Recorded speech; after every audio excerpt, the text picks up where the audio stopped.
Assalamualaikum warahmatullahi wabarakatuh.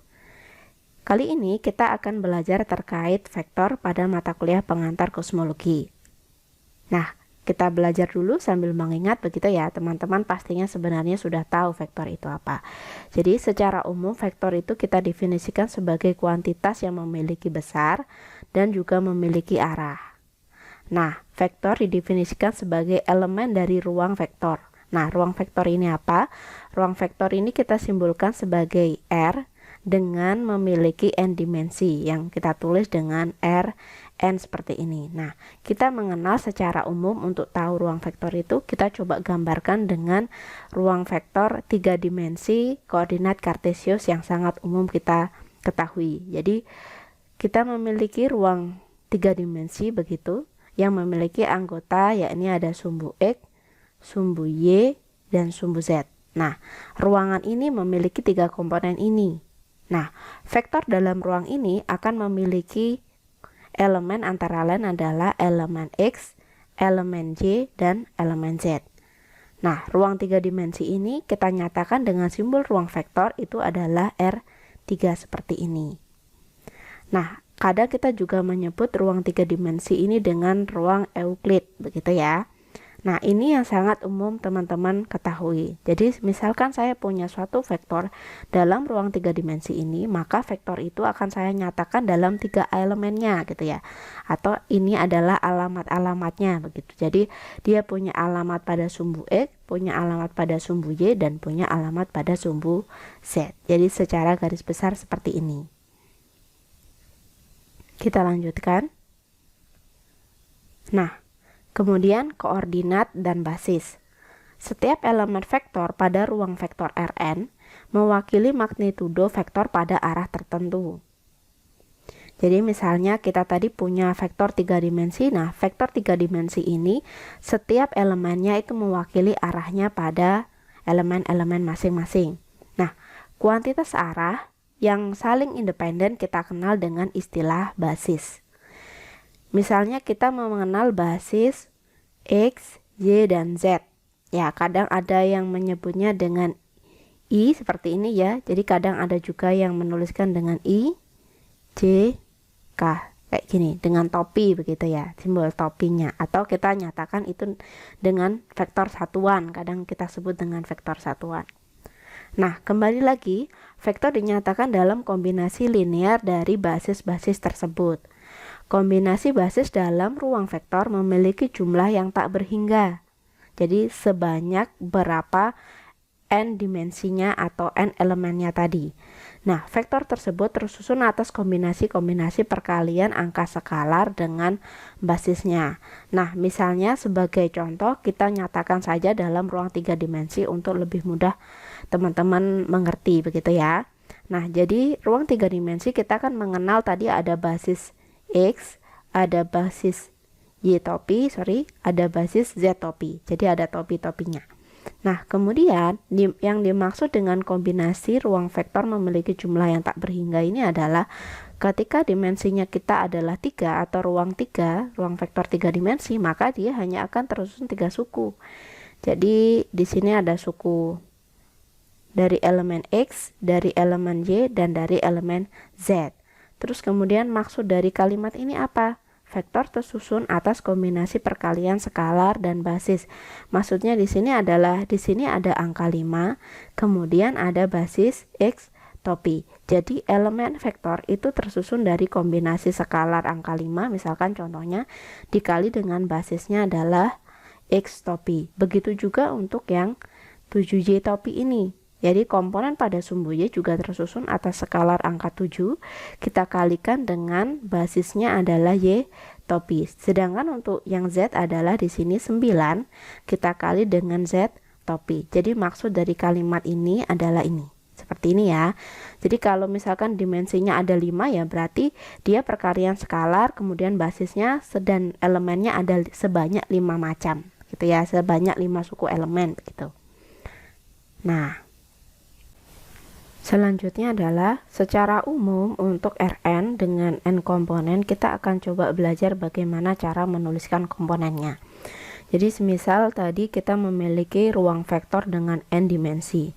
Nah, ruang vektor ini akan kita tuliskan menjadi komponen begitu ya. Komponen dari vektor ini kita nyatakan seperti ini. Jadi Vm itu tidak lain adalah V1, V2 sampai dengan n dimensinya. Kemudian Vm indeks bawah juga sama, yakni tersusun dari V1, V2 sampai dengan Vn untuk dimensi ke n-nya. Dengan satuan basisnya juga dinyatakan dengan cara yang sama.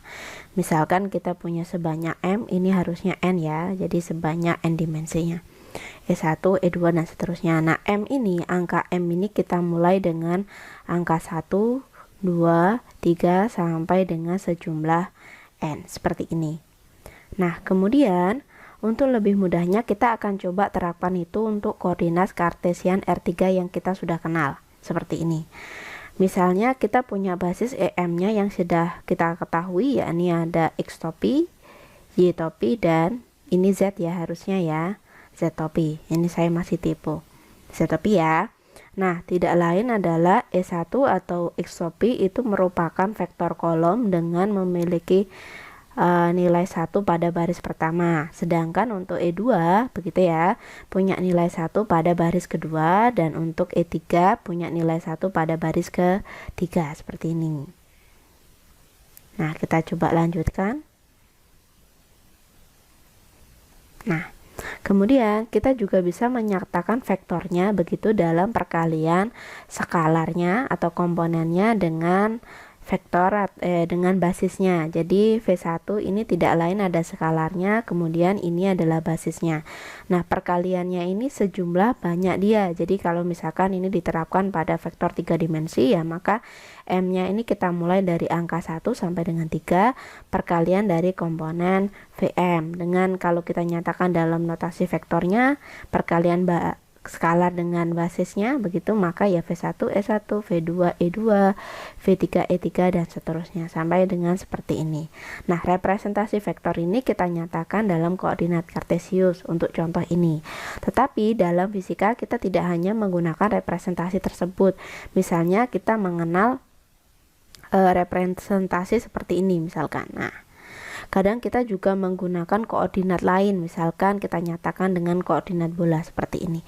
Jadi representasi ini bergantung dari koordinat yang kita gunakan, tetapi perubahan koordinat ini tidak akan merubah nilai dari vektor. Jadi vektor, ini kenapa saya tulis ya, vektor tidak mengalami perubahan ketika sistem koordinat kita rubah. Jadi misalnya saya menggunakan representasi vektor dalam koordinat kartesius, kemudian saya ganti ini menjadi koordinatnya menjadi koordinat bola misalkan, maka nilai dari vektor itu atau vektor itu sendiri tidak akan berubah, hanya susunan dari elemen-elemen yang menyusun vektor itu akan kita sesuaikan dengan koordinat yang digunakan. Seperti itu ya. Nah, kita lanjutkan. Kemudian secara umum kita dapat menuliskan perubahan suatu koordinat menjadi koordinat lain yang kita nyatakan dengan pemisalan koordinat K yang akan berubah menjadi koordinat K tilde seperti ini. Jadi misalnya kita punya elemen pada koordinat K misalnya adalah XM, dia X1, X2, X3. Misalnya saja kita mengambil contoh pada koordinat 3 dimensi. Kemudian kita mau merubah koordinatnya menjadi koordinat K tilde dengan penyusunnya adalah X1 tilde, X2 tilde, dan X3 tilde. Nah, agar lebih mudah teman-teman pahami, kita coba lakukan contohnya. Misalnya kita lakukan perubahan dari koordinat kartesius dengan komponen X, Y, dan Z, kita rubah menjadi koordinat bola. Misalkan X tilde n-nya adalah koordinat bola memiliki sudut R, theta, dan C seperti ini misalkan. Maka transformasi yang kita gunakan dalam perubahan koordinat ini, mungkin sekilas kita mengingat kembali gitu ya. Insya Allah saya yakin teman-teman sudah paham betul bagaimana cara merubah transformasi koordinat seperti ini. Nah, R itu tidak lain merupakan akar dari X kuadrat plus Y kuadrat plus Z kuadrat, kita akar gitu ya. Kemudian X sendiri kalau kita nyatakan dalam R dan sudutnya begitu, maka X itu tidak lain adalah R sinus theta cos psi, kemudian Y adalah R sinus theta sin psi, kemudian Z adalah R cos theta. Nah, ini adalah transformasi koordinat yang kita gunakan. Nah, kemudian bagaimana kita bisa menuliskan transformasinya? Nah, kalau kita lihat ada perubahan begitu, maka kalau misalkan ada perubahan nilai pada X, Y, Z, jadi misalkan X, Y, Z itu mengalami perubahan terhadap R, theta, kemudian psi, maka kita dapat menuliskan perubahan pada sumbu X atau dx itu tidak lain adalah do X do R dikalikan dr ditambah dengan do X do theta dikalikan d theta, do X do psi dikalikan d psi. Begitu juga untuk yang Y ya. Jadi do Y do R dikalikan dr ditambah dengan do Y do theta dikalikan d theta ditambah dengan do Y do psi dikalikan d psi, dan seterusnya hingga Z. Jadi ini berulang. Sehingga kita bisa mendefinisikan ini bentuk umum perubahan pada XM itu tidak lain adalah penjumlahan dengan sigma. Jadi kita menghitung perubahan penjumlahan perubahan pada sumbu-sumbunya ini. Jadi perubahan pada sumbu X ditambah perubahan pada sumbu Y ditambah dengan perubahan pada sumbu Z. Jadi secara umum rumus ini akan kita nyatakan dalam seperti ini. Jadi sigma N sama dengan 1 hingga ke M, begitu ya, N-nya 1 hingga ke M. Kemudian do XM, do X tilde N dikalikan dx tilde N. Seperti ini ya. Jadi misalnya contohnya pada suku X ini dx, maka yang menjadi XM adalah suku X ini. Yang menjadi X tilde adalah R ini. Ya. Dan ini. Hingga sampai dengan perubahannya yang pada sudut theta dan psi. Jadi seperti ini secara umum bentuk umumnya. Gitu ya. Nah, bagaimana kalau kita terapkan? Misalkan ini. Nah, untuk memudahkan begitu ya, biasanya indeks sigma tadi itu kita tidak tuliskan ulang, tapi indeksnya ini kita gunakan namanya indeks boneka atau indeks dummy. Jadi penjumlahannya nanti akan berlaku untuk nilai M dan N di sini. Begini ya. Jadi nanti berlaku penjumlahannya dengan indeks dummy ini, M ke N ini. Ada yang nyebutnya indeks Einstein ya, monggo ya. Atau ini kita nyatakan indeks dummy gitu ya. Nah, misalnya kita punya vektor posisi ini. Jadi yang pertama kita punya vektor posisi XM yang tidak lain adalah DXM begini. Kemudian kita punya X tilde N yang tidak lain adalah dx tilde N. Maka persamaan 7 ini kita bisa tuliskan ulang dengan menggantikan persamaan ini kepada persamaan 7. Kita sesuaikan.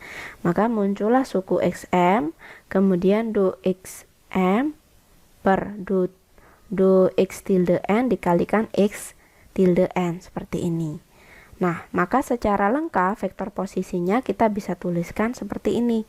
Jadi perubahannya adalah ada X itu tidak lain adalah EM ya, vektor satuannya atau basisnya dikalikan dengan XM, kemudian atau EN pada koordinat yang lain dikalikan dengan X tilde N seperti ini. Dengan EN merupakan vektor basis pada koordinat baru. Jadi vektornya ini tetap, tapi kita nyatakan dalam representasi dua koordinat berbeda. Jadi contohnya tadi kita berikan representasi pada koordinat kartesius atau representasi pada koordinat bola, begitu ya.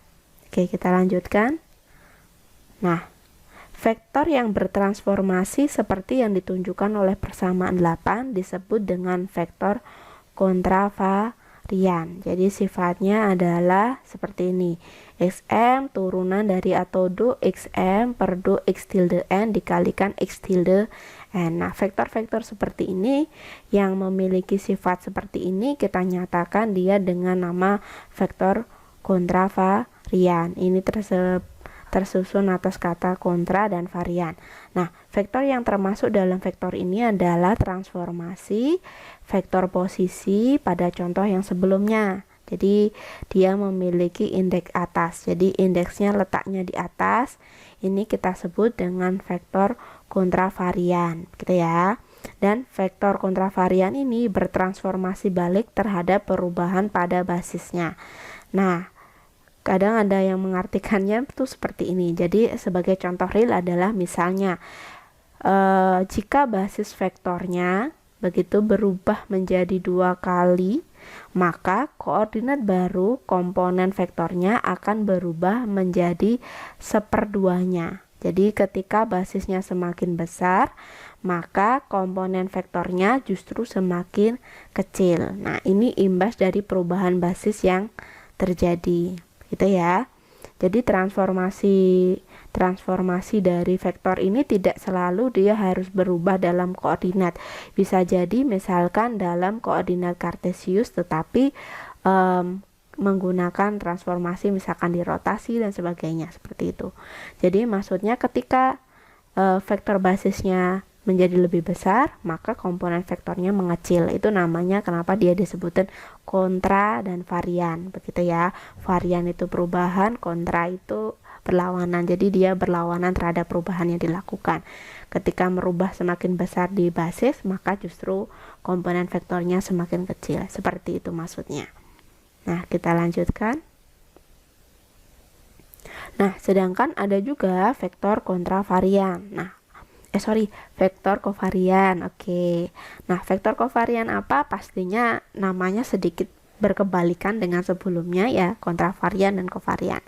Nah, vektor yang bertransformasi sebagai gradien dalam penurunan ini kita sebut dengan vektor kontravarian. Jadi maksudnya gradien adalah di sini. Jadi dia berupa penurunan do x tilde n per do xm per do n. Nah, ini transformasinya memenuhi sifat sebagai gradien, begitu.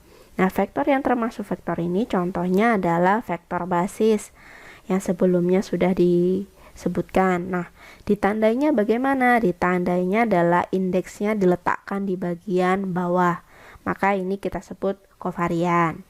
Nah, sifatnya bagaimana? Nah, berkebalikan dengan kontravarian. Jadi, vektor kovarian itu itu artinya sama, varian itu artinya perubahan. Artinya, vektor kovarian ini akan bertransformasi dengan cara yang sama dengan perubahan dari basisnya. Misalnya, vektornya kita rubah begitu basisnya menjadi 2 kali lipat untuk koordinat baru. Maka, komponen vektornya juga akan berubah menjadi 2 kali dari hasil perubahan basisnya. Nah, maksudnya seperti itu. Nah, ini perbedaan dari vektor kovarian dan kontravarian. Selain dari memang bentuk menyatakan vektornya dan sifatnya ini ya. Jadi satu indeks atas, satu indeks bawah, terus kemudiannya ketika yang satunya mengalami perubahan basis, maka komponennya berkebalikan. Jadi basisnya besar, komponennya jadi kecil. Nah, kalau kovarian basisnya semakin besar, maka komponennya juga semakin besar. Seperti itu ya. Oke, kita hapus dulu. Kemudian bagaimana kita membayangkan vektor kovarian dan kontravarian.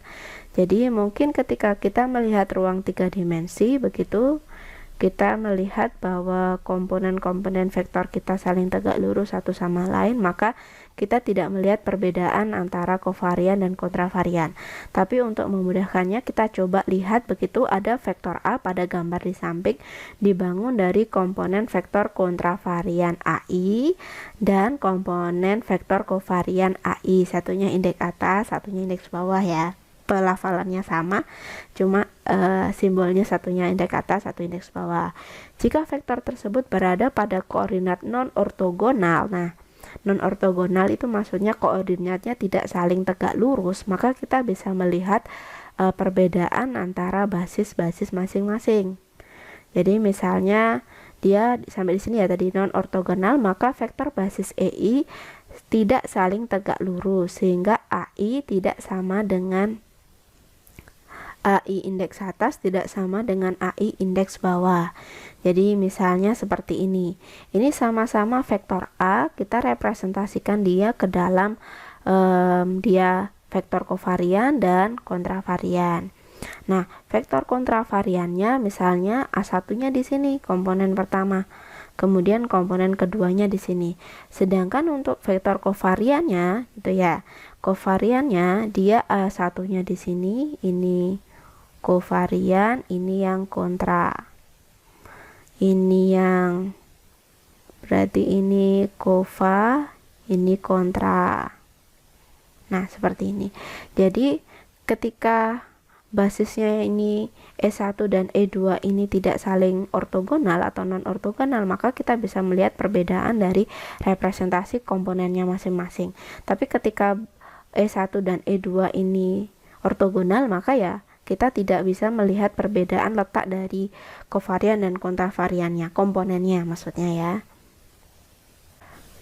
Nah, suatu vektor dapat dibangun dari hasil perkalian antar komponen vektor dengan basis, tadi sudah saya sebutkan. Komponen vektor KI kovarian digambarkan paralel dengan KI kontravarian. Jadi maksudnya adalah dia di sini. Tidak saling tegak lurus ya A1 dan A2-nya. Komponen KI kovarian tegak lurus dengan J-nya. Kovarian. Jadi antar komponen dalam satu vektor kovarian dia saling tegak lurus. Begitu juga yang kontravarian. Jadi maksudnya di sini misalkan untuk yang indeks atas, nah ini dia saling tegak lurus. Jadi antara A1 yang ini ya, dia tegak lurus dengan yang ini. Begitu juga untuk yang indeks di atas. Dia tegak lurus dengan yang indeks di atas. Sorry, saya tadi salah nunjuk ya. Oke. Jadi kalau mau dilihat ya, A1 yang indeks atas ini tegak lurus dengan ya A2 indeks atas. Kemudian A1 indeks bawah tegak lurus dengan A2 indeks bawah. Seperti itu. Hubungan vektor kovarian dan vektor kontravarian dapat kita tuliskan ke dalam persamaan berikut.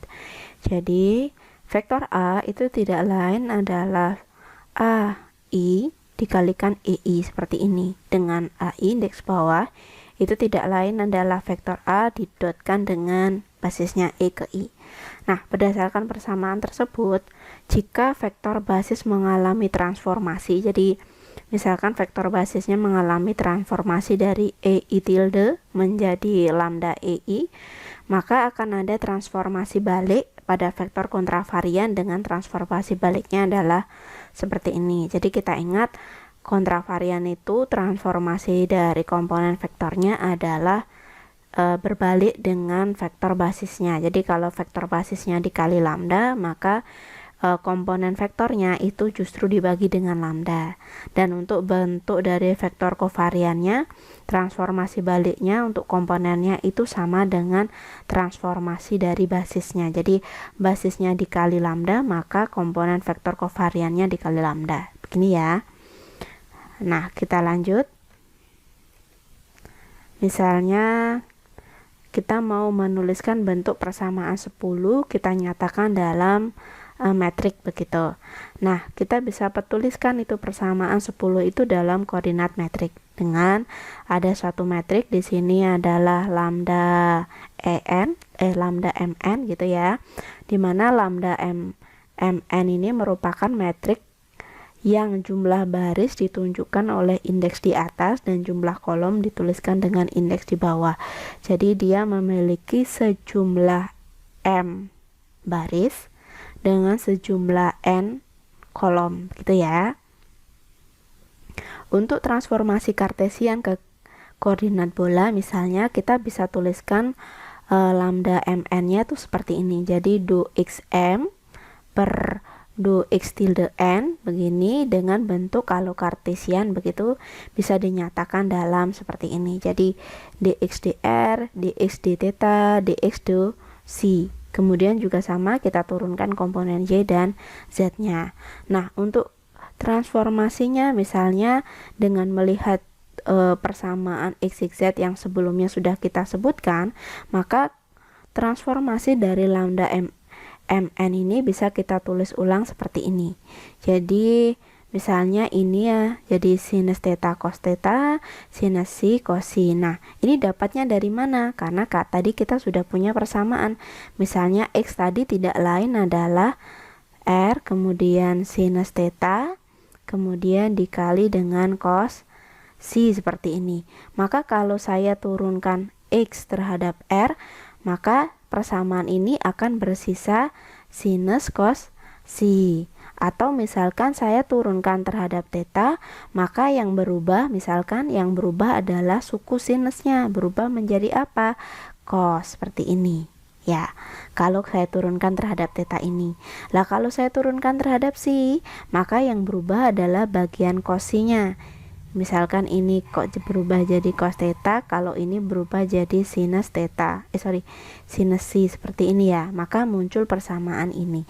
Jadi ini tidak lain adalah persamaan X yang sebelumnya sudah kita masukkan, tetapi mengalami penurunan terhadap R, terhadap theta, dan terhadap si seperti ini.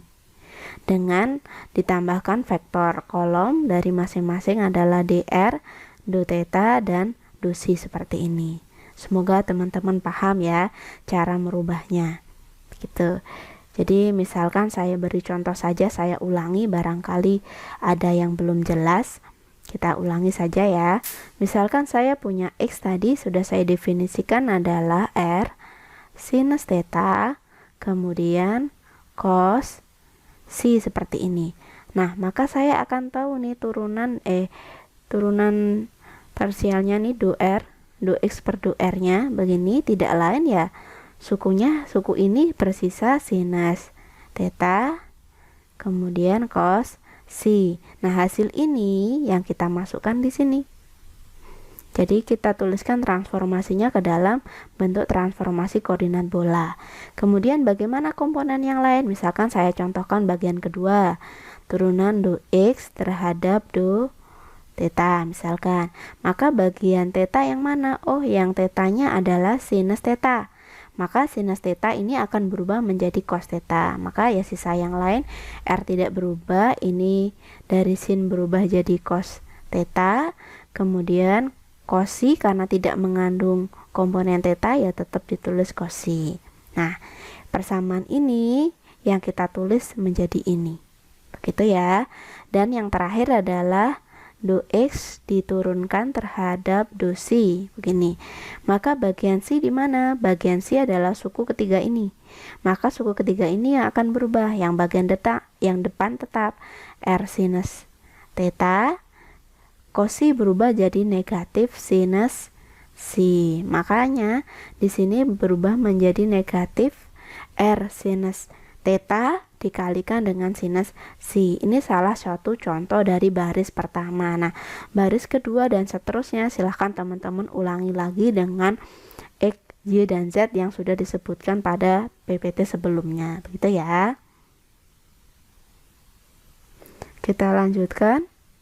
Nah, ini secara umum transformasi kalau koordinat kita dalam Kartesian menjadi Kartesian. Nah, Kartesian menjadi Kartesian ya tinggal yang memiliki nilai atau dia berubah hasilnya menjadi metrik identitas seperti ini. Nah, kenapa demikian ya? Persamaan X, Y, dan Z itu kan masing-masing hanya memiliki nilai ketika diturunkan terhadap komponen masing-masing. Jadi ya do X sama do X punya nilai 1, do Y sama do Y punya nilai 1, do Z sama do Z punya nilai 1. Makanya ini menjadi metrik identitas seperti ini.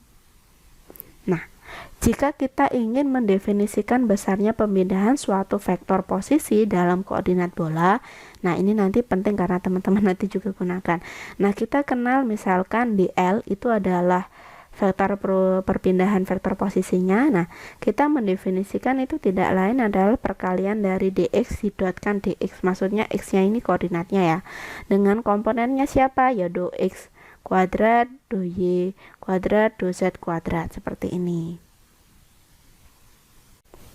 Oke, selanjutnya kita akan coba merubah persamaan dl yang sudah kita peroleh dalam bentuk perkalian metriknya. Jadi kita ingat kembali bahwa dxm ini tidak lain adalah x pangkat m, begitu ya. Maka bentuk ini akan kita rubah jadi dxm transpose tidak lain akan menjadi xm transpose. Kemudian dxm menjadi xm. Nah, inilah yang berubah menjadi persamaan ini. Jadi xm transpose xm. Jadi pada PPT sebelumnya kan sudah dituliskan bahwa persamaan ini, jadi dxm itu tidak lain adalah dx pangkat m kecil seperti ini ya. Jadi ini yang teman-teman substitusikan untuk memperoleh persamaan ini. Kemudian selain itu juga pada persamaan 12 kan teman-teman sudah dapat bahwa xm itu tidak lain adalah lambda mn dikalikan dengan x tilde n. Nah, ini juga kita substitusikan kembali ke persamaan ini sehingga kita ketemu persamaan ini. Begini ya. Nah, kemudian bagaimana merubah persamaan dl kuadrat ini menjadi bentuk akhir seperti ini gitu. Nah, kita perlu mengingat dua sifat dari transpose ini. Jadi misalnya ini ada metrik A ditranspos 2 kali, itu sama dengan metrik A sendiri. Atau ada perkalian metrik AB ditranspos, itu tidak lain adalah B transpos A transpos. Nah, kembali ke persamaan ini. Nah, persamaan ini kita modifikasi agar bisa berubah menjadi persamaan ini. Caranya bagaimana? Kita menggunakan dua sifat ini. Nah, kalau teman-teman lihat dari sifatnya yang ini, dari sifatnya yang AB transpos itu tidak lain B transpos A transpos. Nah, ini persamaan ini misalkan komponen bagian ini adalah A, ini adalah B, begitu, maka ini akan saya tukar, boleh saya tukar depan belakangnya kan. Jadi saya bisa memberi transpos di bagian luar. Jadi misalkan dari sini, next ke sini dulu ya. Nah, saya boleh tuliskan begini. Jadi ada lambda, kemudian mn, x tilde n. Nah, ini saya letakkan dia di bagian depan. Kemudian ingat, ini dari tidak ada transpos menjadi transpos. Kalau ini saya balik yo, dari tidak ada transpos menjadi ada transpos. Nah, ini kan tidak ada transposnya suku yang ini. Maka di sini muncul ada transposnya. Kemudian suku bagian depan ini letaknya jadi berubah di belakang. Lambda, mn, kemudian x tilde n seperti ini. Nah, dia kan bahwasanya sudah punya transpos ya. Ingat, penukaran ini kan menambah satu transpos di setiap metriknya masing-masing. Nah, ini jadi muncul ada transpos 2 kali. Nah, baru persamaannya menjadi seperti ini. Transpos. Nah, jadi sama kan? Jadi artinya adalah kedua persamaan ini saya tukar depan belakangnya, kemudian saya tambahkan komponen transposnya masing-masing dan ada satu transpos di luar. Hal ini sesuai sifat yang ini, gitu ya, sesuai dengan sifat perkalian metrik ditranspos. Nah, kemudian bagaimana merubah dari persamaan ini menjadi ke bawah, itu dengan sama kita terapkan juga. Nah, dari suku pertama ini, misalkan ini kan tidak lain tadi menjadi transpos ya. Jadi lambda ya betul, lambda mn xn transpos, kemudian ini. Nah, ini kalau teman-teman ingat, itu kan tidak lain menjadi ini. Besaran dl kuadrat itu adalah besaran yang sifatnya skalar. Artinya transpos pada bagian luar metrik ini tidak mempengaruhi dia. Jadi kita hanya akan melihat bagian dalamnya saja yang akan kita operasikan untuk bisa tahu hasil ini. Jadi nanti kan dl kuadrat itu suatu besaran skalar. Jadi sifat transpos di paling luar ini kita abaikan. Nah, kita gunakan lagi sifatnya yang pembalikan ini ya. Maka saya akan peroleh untuk suku pertama ini saya tukar depan belakangnya. Jadi x tilde n transpos ini menjadi lambda mn transpos seperti ini ya. Boleh saya kasih kurung biar dia nggak salah transpos. Nah, suku yang belakang itu juga kita tukar. Tapi kan transposnya ini sama dengan dirinya sendiri, maka transposnya ya hilang. Berarti ini lambda mn ya, kemudian x tilde n seperti ini. Nah, kemudian lambda transpos dikalikan lambda seperti ini tidak lain sama dengan g. Di sini indeks atas bawah kita bisa tukar begitu ya. Ini sama dengan gn n. Penjelasannya dari mana? Dari sini. Perkalian ini tidak lain, transpose itu menukar antara baris dan kolomnya. Maka ini kita tukar atas bawahnya dari MN menjadi NM. Nah, perkalian ini kan sudah sama ya. Maka hasilnya apa? Ya tinggal indeks ini saja. Nah, menjadi GMN. Nah, GNN ini tidak lain adalah bentuknya adalah seperti ini. Jadi dia 1 0 0 0 R kuadrat 0 0 0 R kuadrat sinus kuadrat theta. Begitu ya. Nanti coba teman-teman kalikan sendiri hasilnya seperti apa dari transfusnya yang ini, gitu ya. Kemudian sehingga kita tahu bahwa DL kuadrat hasil perkalian X tilde N transpose dikalikan GNN dikalikan X tilde N itu tidak lain menghasilkan nilai ini. Jadi DR kuadrat plus R kuadrat do theta kuadrat plus R kuadrat sinus kuadrat theta do si. Teman-teman perlu ingat karena nantinya kita akan gunakan ini perubahan posisinya untuk koordinat Minkowski yang melibatkan koordinat bola, begitu ya. Jadi ini nanti akan kita gunakan persamaan ini. Sekian penjelasan saya kali ini. Kita akan bertemu lagi pada pembahasan selanjutnya. Semoga apa yang saya sampaikan bisa menambah sedikit pengetahuan teman-teman, dan jika ada kesalahan dalam penyampaian saya, silahkan disampaikan melalui koreksiannya, begitu melalui email yang sudah saya sertakan di bawah. Saya akhiri, wassalamualaikum warahmatullahi wabarakatuh.